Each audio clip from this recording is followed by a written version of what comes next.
Welcome! You're tuned into the Living in Rhythm podcast, where we wax philosophy and experience in the art and science of living in rhythm.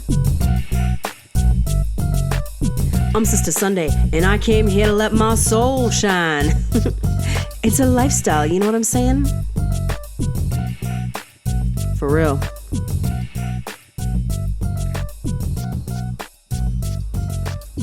This sesh is all about being ourselves.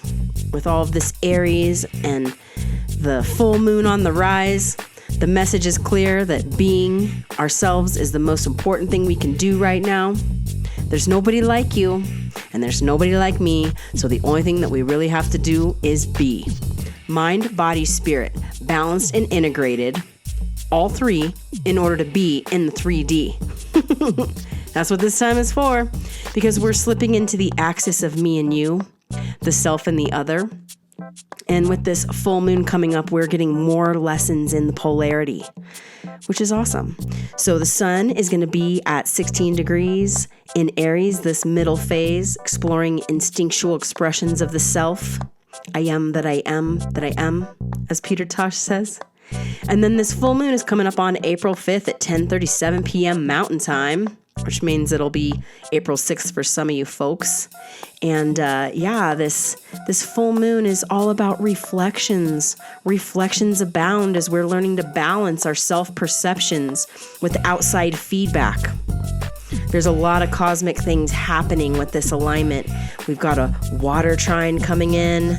The nodes are making some connections, which is helping again define our life lessons and helping us to align and express our destiny path. And so we'll be talking about the nodes. And I want to talk about Pluto and Aquarius. Can you feel it? I don't know. I think I feel it. But yeah, so we got to get comfortable with this vibe. It's going to be around for a few more months. And it's going to go back into Capricorn. We're going to be lingering at this 0 degrees Aquarius for a little bit. So I want to talk about that a little bit deeper and just the importance of our core calibration for our true cellular transformation. It's big times, y'all. Big times to be you. There's nothing that you got to do except for be you. The way we came to be. This life. Right here, right now. That's the magic of the times. So let's take a moment to tune in, okay?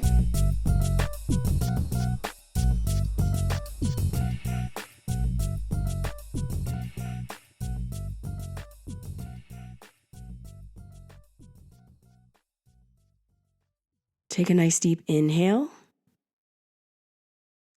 And as you exhale, start to sink your roots deep into the earth, the place where you live, place where you dwell, really anchoring your presence into the earth and the space and time that you live in. And this is so important because connecting to the earth really helps us to, for one, ground our energetics, and two, it becomes a source, a resource where we can draw energy and give energy. So as you visualize anchoring and centering, tapping into the root center of the earth, start to feel in opposition to that the rise, an expansion and an expression of energy moving up through the central axis and into the space that surrounds. Up and out and around into the field. And then from here, we tune into the energetics of the different dimensions. You have the horizontal field and plane, and that vertical plane. And as you just broaden your sense of presence into the horizontal field, you may notice that you can actually sit back a little bit into your seat or into your feet. Feel yourself supported and rooted in the back space. And I often like to come into that balance between the vertical and the horizontal axis and then use my visualization practice to just spread out into the dimensions and the diagonals between. So you have the front, the back, the up, the down. And then you have like an X, the diagonals. You have the upper right, the upper left field, the lower right, the lower left field. So it's just really coming into awareness of your center of gravity inside your bubble, your auric field. Now, once you have that, you're going to start to tune into the heartbeat. That heartbeat in the center is your very own rhythmic heartbeat, your own rhythmic timing. And as you feel the heartbeat and the pulse, as you can start to tune into it, you may have to visualize this a little bit more. But if you can feel it, you just want to start to feel the pulse of your circulation rippling through your whole body from that center of gravity into the horizontal space, into the vertical space, from head to toe, from right to left. Just observe the space and feel that pulse that's your own rhythmic pulse. And this, we want to honor this. This is one of our ways, like tuning into the heartbeat and the center of gravity will always bring you back to yourself. Coming to your center of gravity is how you come to yourself in a physical way. And then spiritual and mentally, mind, body, spirit, they all connect. They're all intertwined. But these embodiment practices are so cool because you can get so deep and personal with your embodiment practice, and it becomes this beautiful dance between understanding how your physical presence affects your energetic presence. It affects your emotional state, your mental state. You know, and I've spoken about this in the past, and I'll probably be bringing it back around again soon, but the concept of really understanding that your presence, your very heartbeat, your very life, you living is resonating. It's radiating a vibrational presence. And in that presence is a message you're communicating, whether you are intentional about it or not. And the name of the game with the core calibration, this embodiment practice that we do, is to tune into that physical presence and start to organize it in a way where you're very clear and intentional and precise with your vibrational resonance so that you can communicate what you are intending to communicate. This is one of the ways that we draw the things that we need to us and that we give the things that we need to give to the world. And that's the big message of the axis of Aries in Libra, is the self and the outside world, within, without. And it's just so beautiful to me because what we start to recognize, what I've learned through this practice, my embodiment practice, is that my system, when I'm tuned in to my system, I can feel when things are off. I can feel when things are in the flow. And from just knowing that, I can make decisions and adjustments accordingly. Now, this is important. Obviously, it's so important. But the cue that I like to play with is this idea around using that heartbeat, that physical radiance, that physical resonance to start to not only circulate vitality and oxygen, but also to calm and regulate. Like I can regulate my nervous system. I can regulate my heartbeat. I can calm my mind. I can calm my emotions. Or I can just, it's about empowering ourselves through our practice, through our embodiment practice, and using it then to get cosmic. Some of you may know that I am an embodiment teacher. I have been teaching Pilates, yoga, dance, movement, meditation for as long as I can remember. I started teaching movement and dance classes in high school, so in cheerleading and things. And it evolved to Pilates and yoga and embodiment, like actual therapeutic healing through movement. And I have learned so much through working with different types of bodies. And it's given me a really deep appreciation for understanding how unique we all are, and that there's not one size that fits all. There's not one cue that fits all. Every single body is different.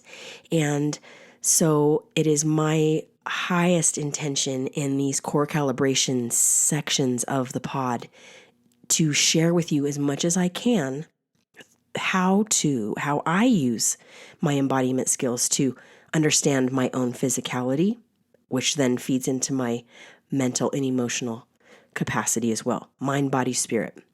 So it's really beautiful because, like I said at the beginning, in order for us all to start to really upgrade, to move and evolve in this time, it's going to require a balance of the mind and an integration of the mind, body, and spirit.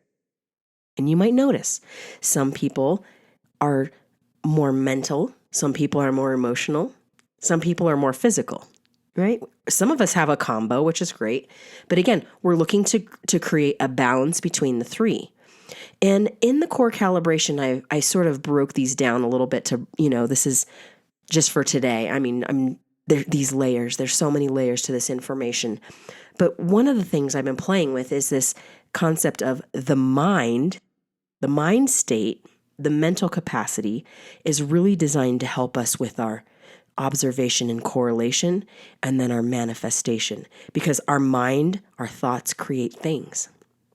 This is the first hermetic principle of mentalism, that our mental state actually reverberates into the field and manifests in the third dimension. If we focus on something long enough, it manifests to a degree. Now, observing and making connections between what we're observing is part of the fun of the mind, is gathering wisdom, intelligence, information, and data in order to apply it to my life. So in the core calibration practice, when we tune into the mental capacity, the mind state, when you come into your center of gravity, then you want to use your mind to observe through your feelings, through your senses, to make notes, to see what's specific to me.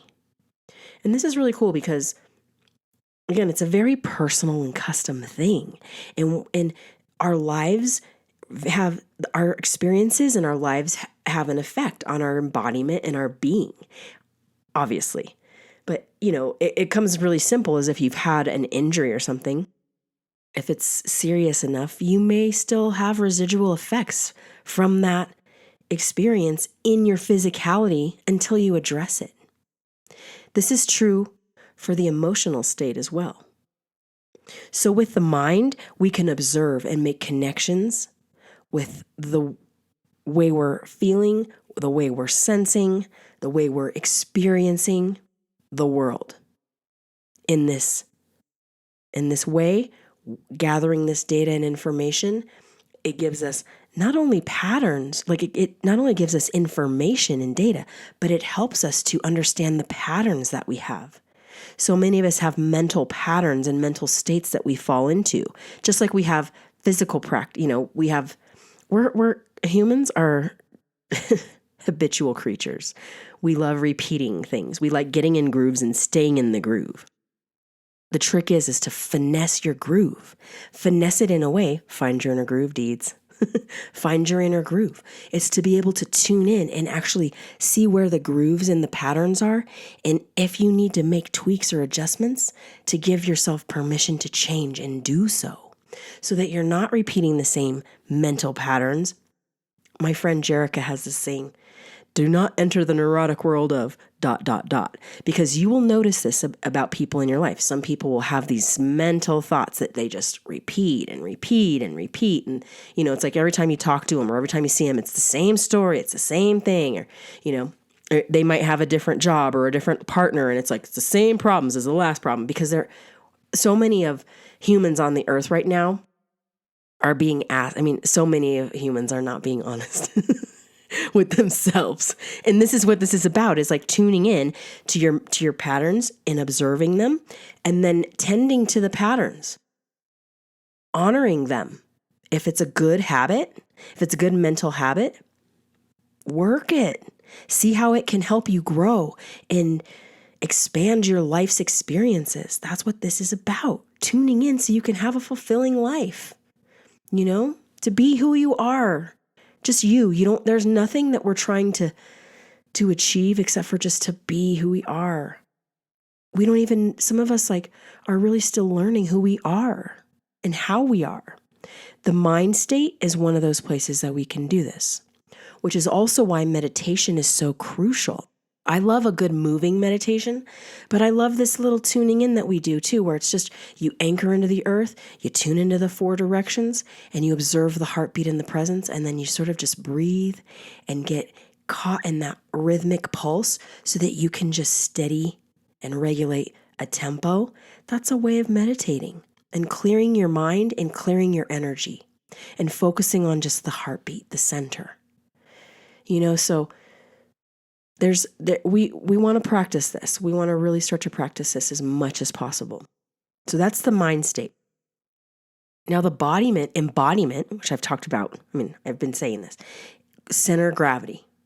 What's a center of gravity anyways? This is a phrase I use almost every session. I think maybe I better break it down a little bit. Okay, so the center of gravity is often defined as being in the solar plexus or in the sacral zone, which is basically just below the rib cage and the navel, between the navel and the rib cage, solar plexus area. Now see, this is what's interesting because my center of gravity is probably not in the same exact place as your center of gravity because we are all different shapes and sizes. Some people have longer torsos, shorter legs. Some people have really long legs, shorter torsos. You got to fine tune. So part of the fun is when we anchor into the earth and we broaden, so we feel that vertical axis lengthen, and then we broaden and let ourselves really be guided by that visual. Almost every time with practice, you will drop right into your center of gravity. What I love doing in my embodiment practice is to start to, again, observe the way that center of gravity lands. You might notice through tuning into your center, you might notice that maybe, when I tune into the body, I might notice that I'm not actually sitting. So I'm sitting talking right now. I might notice that I might have a little more pressure in the left sitting bone than in the right sitting bone. And if I if I energetically guide the right sitting bone down a little deeper, these are the bones in your cheeks and your sits bones, which are down at the bottom of the pelvis, the ischial tuberosity. Now, by grounding that other side, I might feel myself get a little adjustment and my core turn on a little bit. I might feel a gentle snuggle or organization inside my body. These are the things that I'm looking for. I also then, from there, love to observe the way that my body responds to gravity. So, for example, if you're sitting or lying down and you go to lift your arm up, if you notice yourself if you feel your body go to one side in order to lift an arm, you've just lost your center of gravity. You've thrown it off balance in order to reach your arm away. And these are deep things, but I think by listening, you can tune into this. This is self-work. I could tell you all these little things I want, but it's up to you to make your own observations and correlations. And that phrase, I have to give props to Jeffrey Wolf Green. That's a Jeffrey Wolf Green evolutionary astrologer phrase. Observations and correlations. You make connections with what you're observing, with the data points that you're getting. We do it all day. We just want to start to do it mind, body, spirit. So again, the center of gravity is really personal, and it's also sort of just organized in where the lower body and the upper body meet, somewhere in the waist area. So coming into tuning into that, and then coming into awareness of when you get thrown off of it, if you get tossed to one side or pushed to the front or pulled to the back, these are not wrong or bad. There's no bad movement. It's just about observing the way that you hold yourself in your center. And ideally, we want to be like a spaceship or a plane. Like, you want to find that center of gravity so you can get some elevation and you want to get some space and some lift from this. Like, it should actually make things a little bit lighter and more organized and controlled, more precise. Instead of when we're throwing our energy in and out of or around the center of gravity, we are actually wasting energy. It can be more exhausting to toss your center of gravity around than it is to actually use it, which it takes practice. So we'll do a little practice when I get done describing this. We'll do a little practice. But the other thing that I'd like to talk about, so in the center of gravity practice, there's this idea of polarity.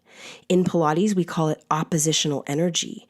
It reflects the spring. If you've ever been in a Pilates class, there's a spring that we use to get in tune. The polarity, we live on a polarity planet, right? So the polarity is all about feeling. We do it in our little tune-in. You root into the earth and then you rise up. So you feel the opposites of the up and the down, the push and the pull of up and down. And then you can do it to the sides, the right, the left, the oppositional balance between the two. We'll talk about it a little bit deeper with the moon. The full moon is an oppositional energy of the sun and the moon. They're opposites. So when it's a full moon, they're opposite of one another, and that creates a little balance in the middle. And so we use this oppositional energy or this polarity to create balance and grace in the center. And you just notice this in your body. If you feel yourself really leaning to one side all the time, or you might even have a job where you're using the same movement all the time, the same repetitive movement. I always think of speed skaters. Like they have the hugest quads. Their quadriceps are huge. And it's because they're in that low squat, just skating fast and, pushing their legs to the side, and so their quads get so big. And then the rest of their body is not as developed. So this is kind of the thing, is we're looking to create balance in that so that you're not overusing one over the other. One muscle, one thing, one practice over the other. It's about finding that unique organization between the poles, between the opposites. So we'll play with that more. So you have the polarity. The other thing about the center of gravity is that we have rhythm, which you might notice this if you've been a student of mine. We're dropping the Hermetic principles again. You got mentalism with the mind. You got polarity and rhythm with the body. Now, polarity is the oppositions. The rhythm is the way that we find a pace in a pulse, like our heartbeat, that holds the space, that keeps us going in balance with the polarity. So the rhythm piece is my favorite. Living in rhythm is my favorite because it's a high level practice for all of us to it's one thing to tune in and root, which you can do with 1 to 3 breaths or the 17 seconds to pivot practice that I share. You can also just, so that's the centering piece. And then it's about staying there as long as possible without friction and being static. It's finding rhythm and grace and pace and cadence. It's like we want to use the polarity to help us find a little pace. So I always come back to that heartbeat when I think of the rhythm. The heartbeat is the first, and it connects us to our own life. It connects us to our own source, where we came from. It connects us to the earth. It's our natural rhythm. And so again, tuning into the gravity, the center of our gravitational field, of our bubble, right? That's that center of our bubble in our auric field. And then using a little beat, a little heartbeat, a little rhythm to move that center of gravity. So this is really, really cool when we start to look at it in astrology, because what I always say is that we're looking for an integration in the physical body. We're looking for an energetic astral organization, like the auric field organization, so our energy. And then with the astrology, we actually have a cosmic astrological body. When you look at your natal chart, you will actually, some people have when you look at your chart, you'll see there's energy. Some places have more energy than others, and it's about balancing out those polarities, the energies. So if there's a lot of energy in one place, you want to try to shift it to the opposite direction to create balance. So this is how we kind of work the spiritual name of the mind, body, spirit is I apply the Hermetic principle of vibration to spirit. It's that vibrational resonance, that pulse, that energetic presence that actually can not only communicate without words, but just through our presence, but it also helps us to tune in again to the world that we live in and to tune into ourselves on such a high level. Mind, body, spirit. Okay? So before we get into the cosmic sync sesh, let's just take a little moment to really practice this embodiment. This is the 1 to 3 breath reset, and it's really there for us to be able, it's a practice that I use on a regular basis to just tune in. Whenever I feel thrown off balance or if I'm moving too fast and things are not in flow, if they're not in flow and in sync, I just reel it back, 1 to 3 breaths, reset to tune in, okay? So let's take a moment and practice this. Take a nice deep inhale, and as you exhale, drive the root of your energetics, your spine, your energy, your center of gravity into the center of the earth. Feel that anchored, rooted groundedness. From there, allow your energy to rise in the opposite direction, up through your spine, up out your crown, into the vertical field, into the space above you that surrounds you. And then allow yourself to spread it out in your own timing. Okay? And so now we'll do the 1 to 3 breaths. You're going to inhale and exhale, root in. Feel the energy ground. Observe the anchoring. And then again, as you inhale, allow that energy to rise up and out and around as if it's a waterfall or the toroidal field, just the toroidal energy coming up and out and around through your own timing. Exhale. 2 more breaths. Inhale.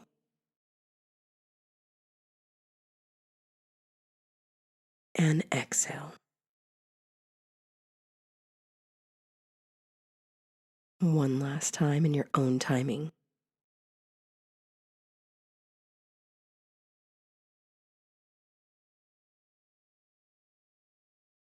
All right. And so part of why I feel like the embodiment piece is important. I'm going to keep saying it. We need to balance and integrate mind, body, and spirit.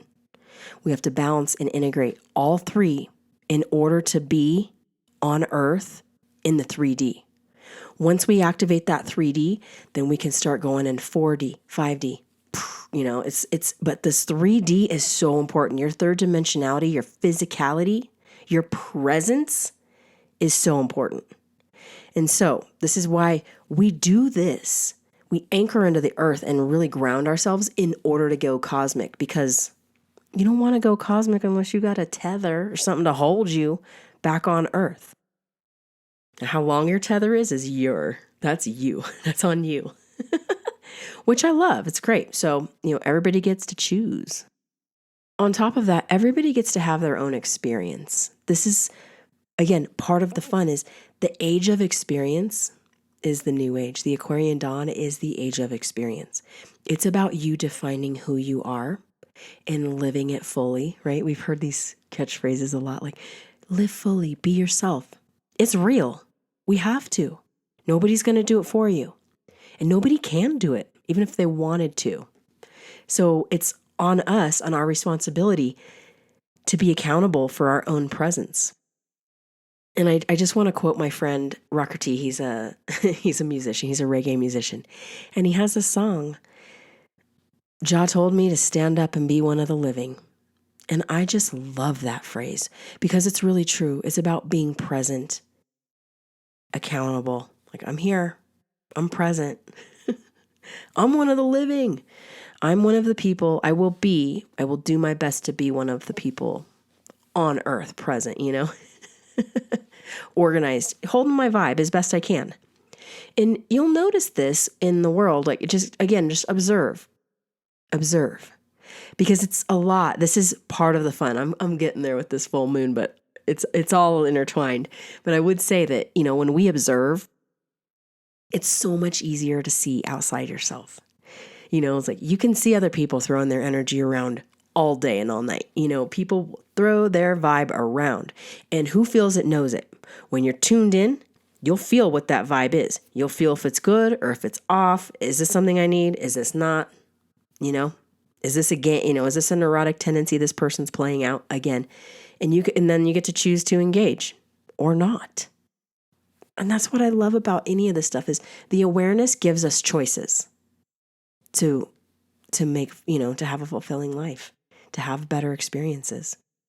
So the axis of me and you, the axis of the self and the other, this polarity of Aries and Libra is coming up. It's cool because this full moon is sort of a little prelude. Gosh, there's so many preludes happening right now. It's like we could write I don't know, there's something coming up with that. I keep saying this word. There are so many preludes coming. And this full moon is a prelude into the next 2.5 years, because the nodes of the moon where the eclipses happen will be occurring in the axis of Aries and Libra starting in October, starting in October. The axis of Aries and Libra is the place where the eclipses will happen for about 2.5 years.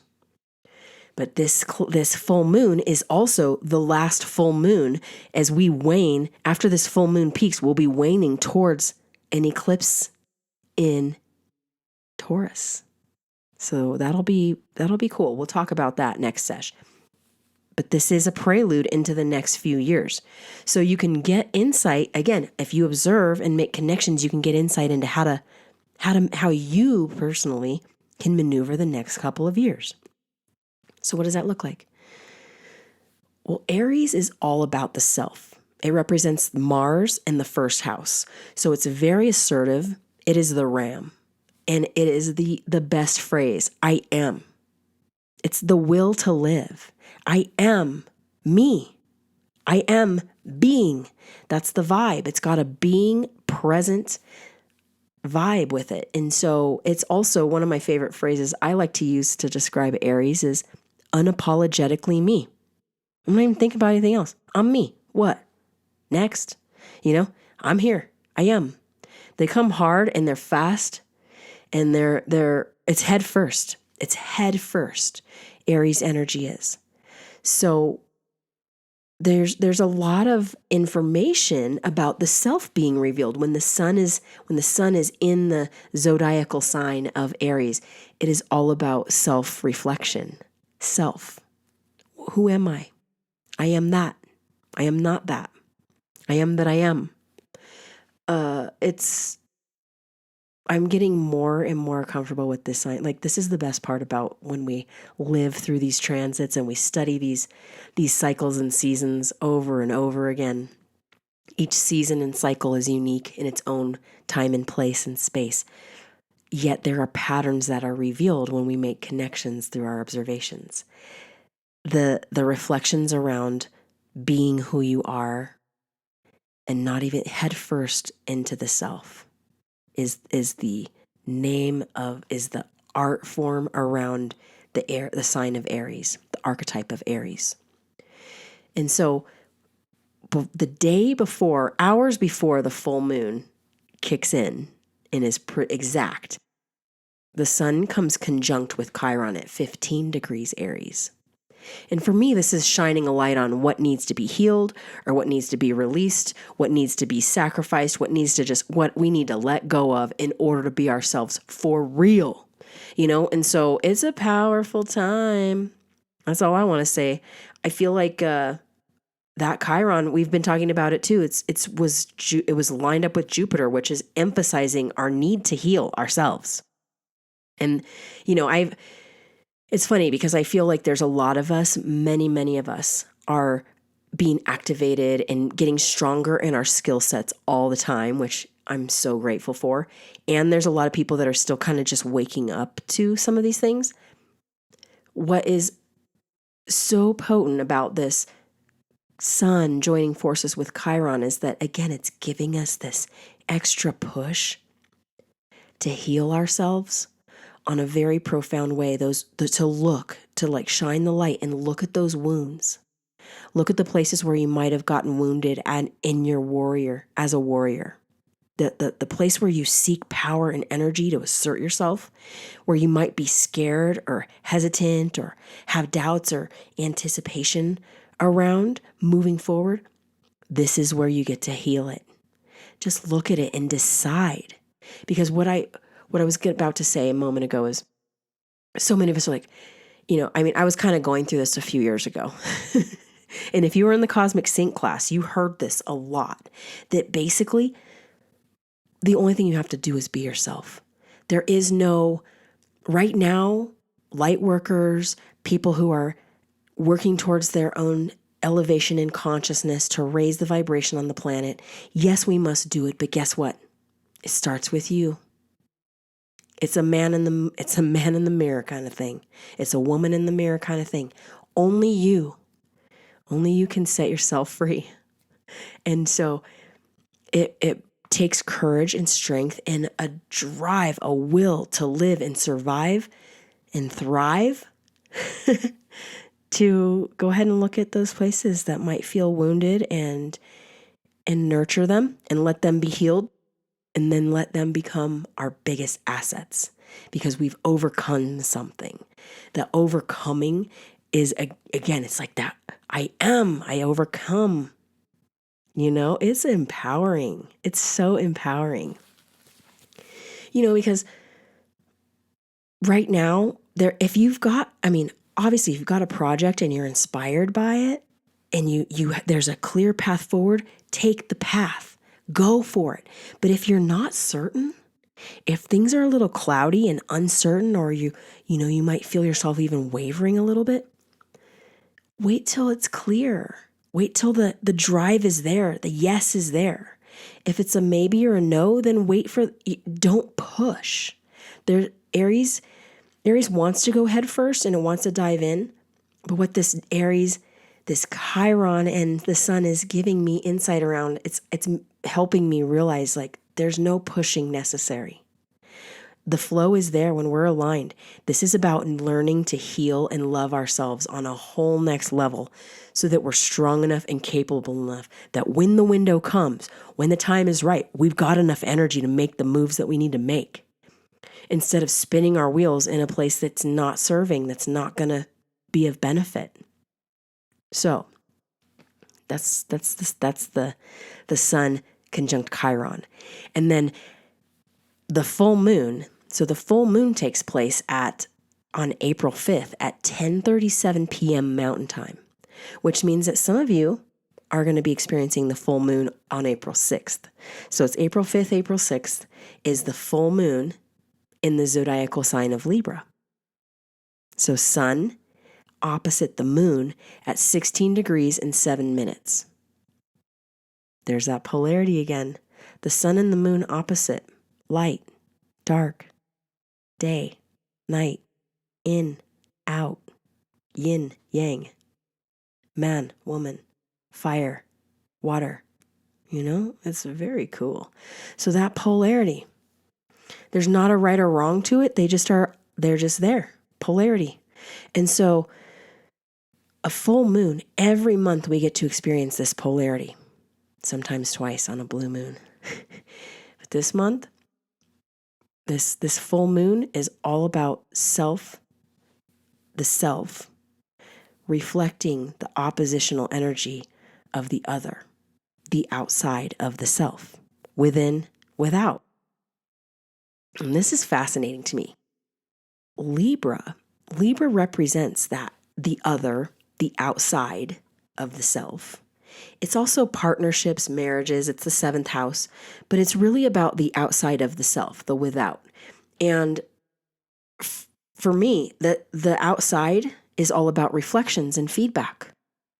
On a full moon in Libra, reflections abound.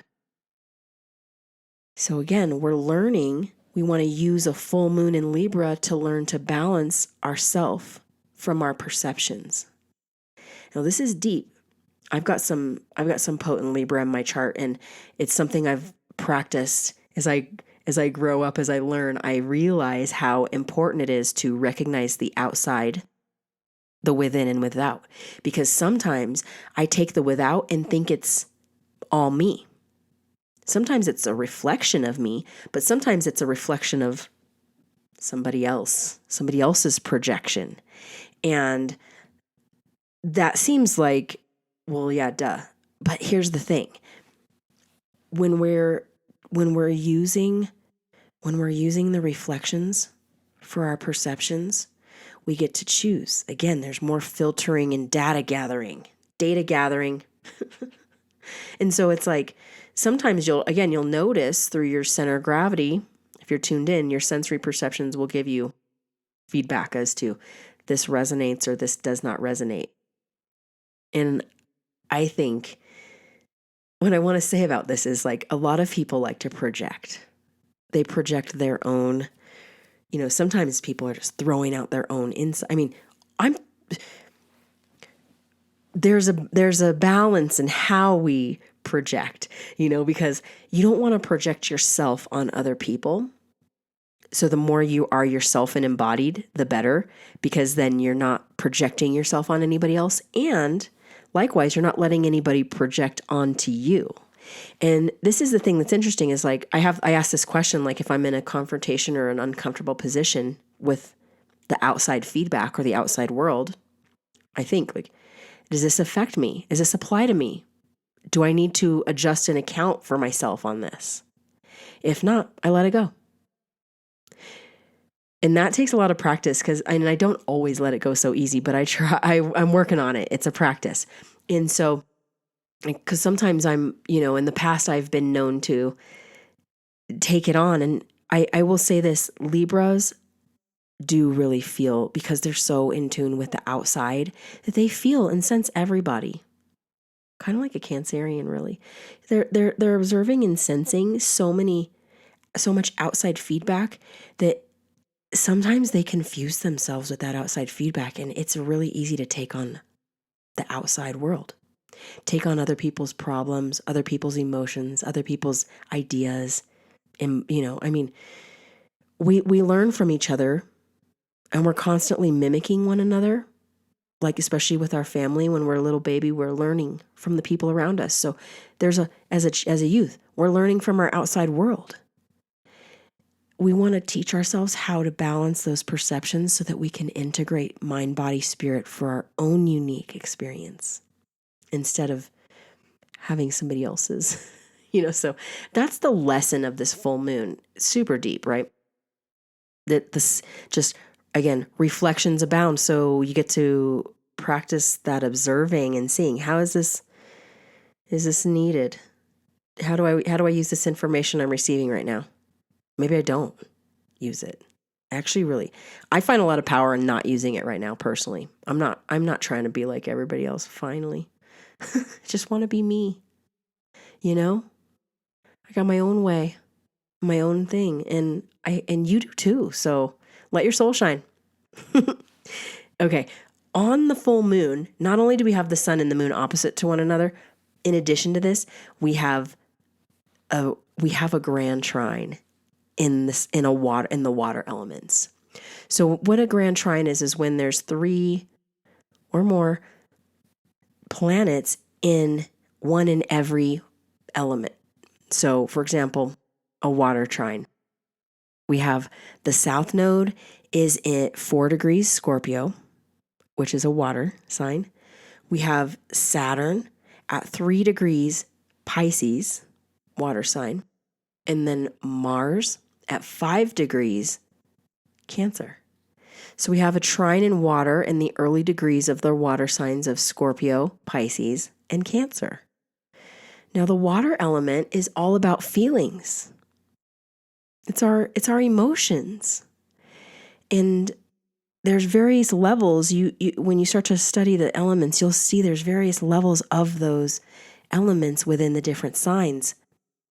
The south node trining Saturn in Mars, to me, means that we've got to really there's a perfect moment right now happening where our work and our actions are being given, we're being given an opportunity to really let go and release. That's a south node. Let go, release, and surrender old habits in our work and the way we assert ourselves, and come back to more of a balance in our, not only our emotions, but our intuition and our feeling, our sensing, feeling the wave, feeling the tides, the ebb and flow, being able to adjust accordingly with that. So a water trine, powerful in activating intuition and inspiration through emotions and feelings, but also because it's got the south node here with Saturn and Mars, we're being given, again, reflections abound. We're being given a great amount of insight around how to let go of some of these past things, these things that are not serving our work or our assertion, the way we engage in this world. Let those things that don't serve you go. And again, because this is the thing, we just have to get more honest and real with ourselves. I feel like with some of the insight I've been given, it's like the message is clear. It's just a matter of making the moves to go forward with it, you know? And in the South Node, I'll say this, the South Node in Scorpio is a little bit of like stripping down some of the places where we thought we had power and getting more raw and revealed. And it's interesting because we may resist that, but actually the coming back to the root source of our power is one of the most empowering things that we can do. Even though it feels like we're stripping some of these things away, coming back to that root source of our power. I mean, it's just like finding the well. It's like finding the spring, the natural spring where the water is fresh, clean water is flowing out. It's like, this is an important resource. So allow it, go ahead. I like to say this, go ahead, let yourself change. Go ahead, let yourself adapt and grow.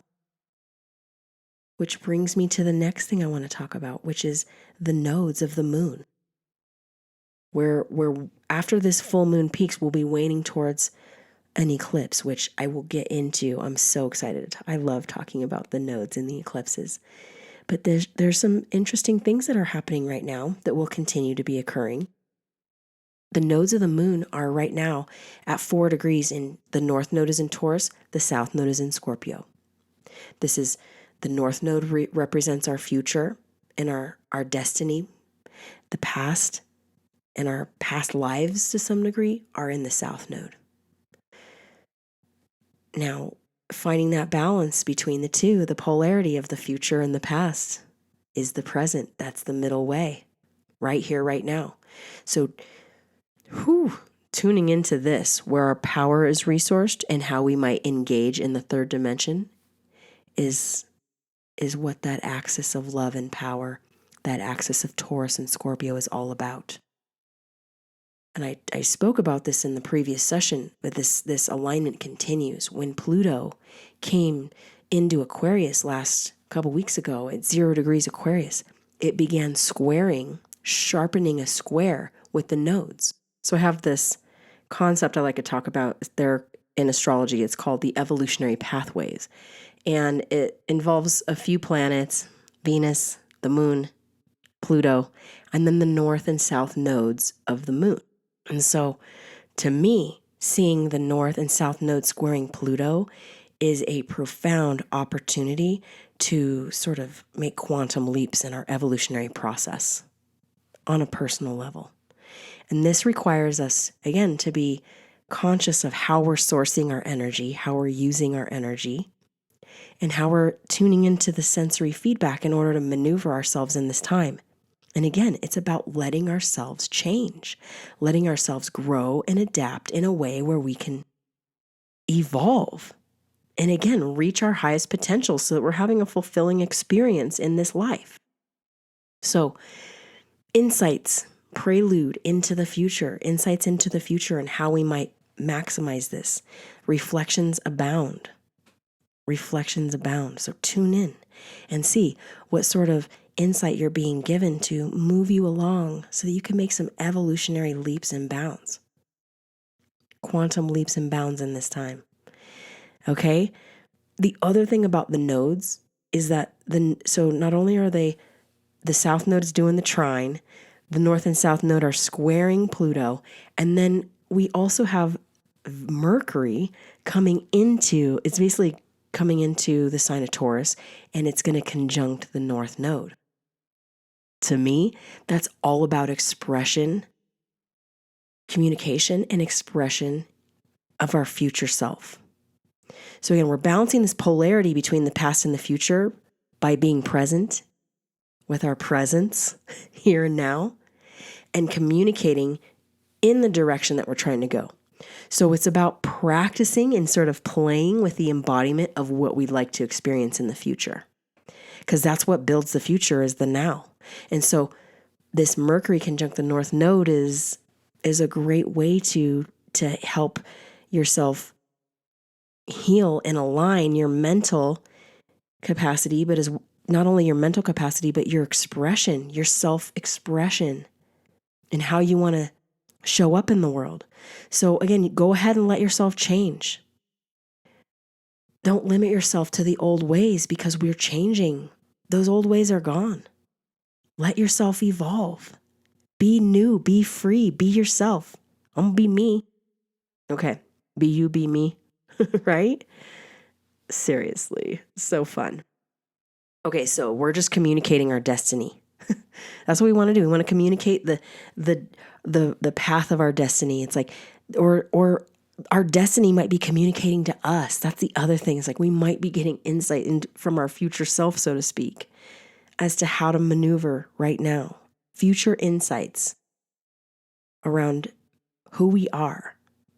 You know, I mean, again, it's about us embodying and integrating our mind, body, and spirit right here, right now, on Earth. You know? So it's powerful stuff. And, you know, I just want to say with this Pluto in Aquarius, this is an alignment we're going to be having for a little while. And it's going to be dancing back and forth between this 0 degrees Aquarius and 29 degrees Capricorn until next year. And so, again, we have time to play with this a little bit, to observe and make connections as to what we're really experiencing and what's the data point? What are we getting from right now that can help us move into the future? I will say this, Pluto represents metamorphosis. I love coming back to the butterfly because it's a caterpillar and it's gorging itself. And then it spins a chrysalis, and then it dissolves to itself. It dissolves and then reconfigures into a butterfly that learns to fly and then goes from flower to flower, bloom to bloom. I mean, come on. We have to dissolve to ourselves a little bit. You know, so you might be in a different phase. That's kind of the whole thing with the Pluto is recognizing what phase of metamorphosis am I in right now? Am I in the gorging, gathering in energy phase? Or am I dissolving? Am I spinning a chrysalis? Or am I dissolving? Or am I reconfiguring? Or am I a butterfly now and I'm figuring out that I have wings, and how do I use these things? And we might be bouncing depending on what part of our aspect of our life, you know. Maybe our mind is more butterfly and our body's like in the reconfiguring phase. See how this works? Maybe your body's totally organized and in the butterfly phase, and your mind needs some reconfiguring. So this is where, again, we want to get real with ourselves and gather the information so that these insights, this feedback that we're getting, can help us to navigate ourselves here and now, moving forward into the future we go. Be one of the living. Be one of the present. Present. I'm here. Present. I'm like raising my hand up because that's what it's about, is like showing up. And as we do this, when we show up in the third dimension, mind, body, spirit, we create the time and space presence, 4 dimensions. The 4th dimensionality is our presentness and that space that we inhabit from our mind, body, spirit. And then we can start to transcend that a little bit, move it. It's really such a beautiful time to be alive. It's a beautiful time to be alive to be a human being that's awakening, that is awake, that is creating a new living future for humanity to step into. We want to do it one day at a time, right here, right now. It's a cellular transformation. We're transforming on a very, very deep level. And I'm going to stress it again. Core calibration, the true embodiment of who we are, is what's going to help us through in these times. Deep stuff. You just want to be who you are, who you came here to be. I know it's a phrase everyone says, just be you. What does that feel like? What does that look like? It's hard. It's hard to be ourselves sometimes. For some people, it isn't. If you got Aries or Leo in your chart, you probably have no problem. If you got a lot of Libra or Cancerian energy in there, you might feel like your little, outside feedback is very influential. And so again, it's just observing where am I in this metamorphosis right now, and how can I facilitate more growth, more integration of who I am, of all that I am, because I am that I am. Peter Tosh quote again. It's a good one. So I wish you the best always, and I really hope that you're embracing your own life's experience. I hope that you're just honoring and cherishing. This is the thing. As things change, because there is so much transformation and change, it's uncomfortable. And you will see, we can witness it in our own lives. Again, it's easier to witness outside of ourselves. I can observe how many people are resisting change and resisting transformation. And what I want to say about the Pluto thing is, if you don't change, if you don't go with the flow of the change, the archetype of Pluto is said to have it will force you to change. You can't you can only dig your heels in for so long, and then you got to go with the flow of life. It's going to keep evolving, there's parts from the past that we can take into the future. But if you're not moving with the times, if you're not keeping up with the rhythm of life, bye. You'll be left behind, or you might not even be here. Now, you might be over there then. What good is that going to do you if you're over there then? You got to be here right now. Okay. No, but seriously, I do. My friend Patty always says, when it comes to Pluto, she says Pluto always wins. And it's true. Pluto wins. Transformation and change wins. So it's a matter of how tuned in we are, mind, body, spirit, in the time and place and space, time-space where we are embodied. If we own our own presence, then this transformation isn't going to be so dramatic. It isn't going to be so challenging. We want to find some grace and ease in the transformation.